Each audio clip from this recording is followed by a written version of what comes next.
Now, Australia's first female Prime Minister is no more.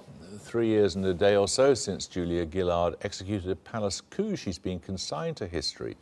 In another shocking development, it's turned out that the promise by Ms Gillard's predecessor that there were no circumstances under which he'd return to the leadership of the Labour Party has turned out to be what is technically known as a load of horse poo.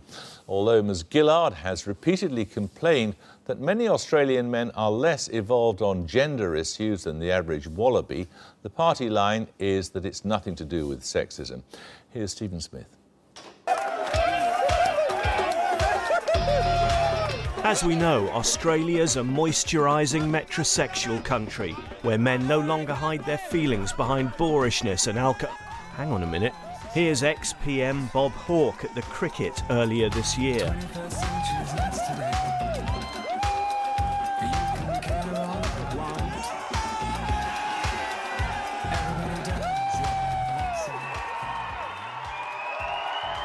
As the first woman Prime Minister down under, Julia Gillard was on the receiving end of what looked like some pretty ripe sexist attitudes. Her longtime partner, Tim, is a hairdresser, and she found herself quizzed about his sexuality on live radio. Tim's gay. Well, of course. No, that's not me saying it, that's a myth. Well, that's absurd. Yeah, but you hear it. He must be gay, he's a hairdresser. Oh, well, isn't that... You've heard it. But, it's not me saying it, it's what people... Well, I mean... Despite the old-world courtesy with which the DJ showed her out, he was later fired. Ditch the witch! Ms Gillard also complained that crude slogans about her appeared to be condoned by her opponents in Parliament. I will not be lectured about sexism and misogyny by this man. I will not. And the government will not be lectured about sexism and misogyny by this man. Not now, not ever.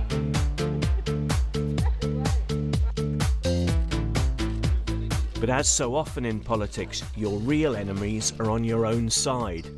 Gillard ousted the then Labour Party leader Kevin Rudd 3 years ago. Now he's got his own back and ousted her. In 2007, the Australian people elected me to be their Prime Minister. That is a task that I resume today with humility, with honour, and with an important sense of energy and purpose. I've been a little bit bemused by those colleagues in the newspapers who have admitted that I have suffered more pressure as a result of my gender than other Prime Ministers in the past, but then concluded that it had zero effect on my political position or the political position of the Labor Party. It doesn't explain everything, it doesn't explain nothing, it explains some things. Gillard at bay. One of the Antipodes' finest sons is angry over what some of her male critics have said about her. So if you said that about my mum, or my sister, or my wife, I would be wanting to have a really seriously deep conversation with you, you know. And I think there's just a lack of gallantry that has crept into not just politics, but the way politics is reported. And I think it gives license to a type of hater that will only further reduce the quality of our lives, you know. But in this Aussie-run coffee shop back here in the old country, other observers believe sexism isn't the overriding factor in this story. Politics, firmly on politics. This has very much been the Kevin and Julia soap opera for a good 5 years now, and today was the climax of that. You've got to remember, and I've been an advisor to many Australian governments, that governance in Australia is a fairly vibrant, robust, and sometimes brutal event. There are, like democratic politics around the world, in Australia, there can be very much blood on the shag pile. What's that, Skippy? It's a doomed 11th hour photo op for Australian Women's Weekly aimed at making Ms Gillard appear more housewifely. Her country may need to rethink its attitudes about gender. In reflection, part of her legacy, in fact, will be wow, did she get too much of a harder time? Has Australia actually still got a little bit more of a way to go to be where we want to be on that issue? What I am absolutely confident of is it will be easier for the next woman and the woman after that and the woman after that, and I'm proud of that. Well, now, Jason Groves is the president of the overseas branch of Australia's opposition Liberal Party, whose leader, Tony Abbott, Miss Gillard famously branded a misogynist. And Paolo Totaro is an Australian writer and journalist who now lives in London and who's written about her country's politics throughout Ms Gillard's career. It could just be she's a bit inept. It could be, but I think the true question is whether her ineptness or her prime ministership should be seen through the prism of her cleavage or her hair or the height of her heels. And it has been. It has been. I believe that it has been, and if the same prism was applied to David Cameron or to Margaret Thatcher, I don't think this electorate would tolerate it. That's a very interesting point, because it wasn't applied to your leader, was it, Mr Abbott? Well, I think if you look at what's happened today, Julia Gillard, when she took over from Kevin Rudd, who was discredited after his first go at the Prime Ministership, she had fantastic poll ratings. I think Australians really warmed to the idea of a female Prime Minister. She had a lot of momentum with her. But when it came down to it, she broke a lot of promises. Everything that she touched was incompetent. And she suffered hugely as a result. And I think that's what you've seen, the result of which today. And your leader delivered a speech under a banner that said, "Ditch the witch." Look, Tony Abbott is not, any suggestion that a leader of a modern-day party was misogynist or anti-women will clearly have no future. Tony is a long way ahead in the polls at the moment. I think that's because he appeals to a wide cross-section of the community, including women. You'd had to give it to your country, or is it your ex-country now? It's still your country, isn't it? It's my country, my heart. But, I mean, Australia has a higher proportion of women in Parliament than we do here. Does it? Yeah. Just. Just. I think you might...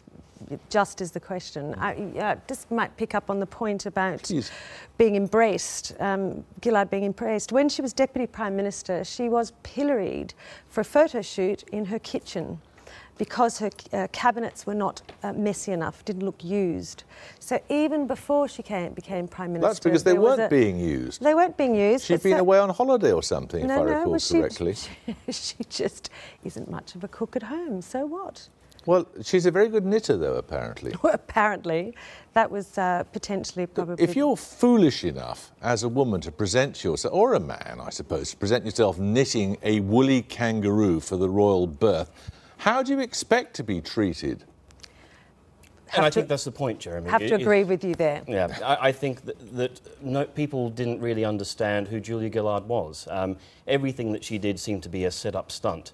The Australian public didn't warm to Julia Gillard as a person. I don't really think it had anything to do with her gender. I think it was a lack of genuineness on her behalf. And she was also governing in a minority government with a party behind her that was consistently undermining her, and with, as we saw overnight, her challenger constantly behind in the shadows. What do you think we learn from Australia from this episode?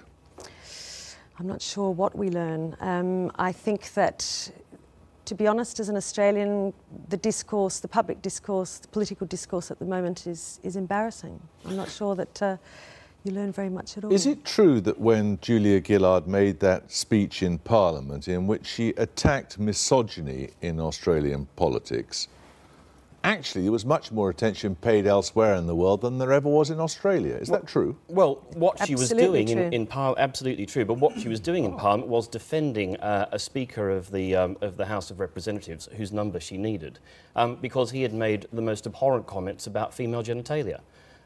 So on one hand she was attacking misogyny, but on the other hand she was defending someone who really made some very indefensible comments. But you can see the point that it attracted more attention outside Australia than in it. And that said very much about the media, really, in Australia, which is hostile very much and has been hostile to Julia Gillard all the way through. It took 12, 18 hours for the lobby or for the Parliamentary Press Gallery in Canberra to realise that this speech had literally gone viral. But I think, again, I think people in Australia understood the context, that this was a setup, that this was something, that this was another stunt by Julia Gillard to try and turn around the disastrous poll ratings, the disastrous performance of her government, and not something born out of genuineness. But the import of what she was saying still resonated.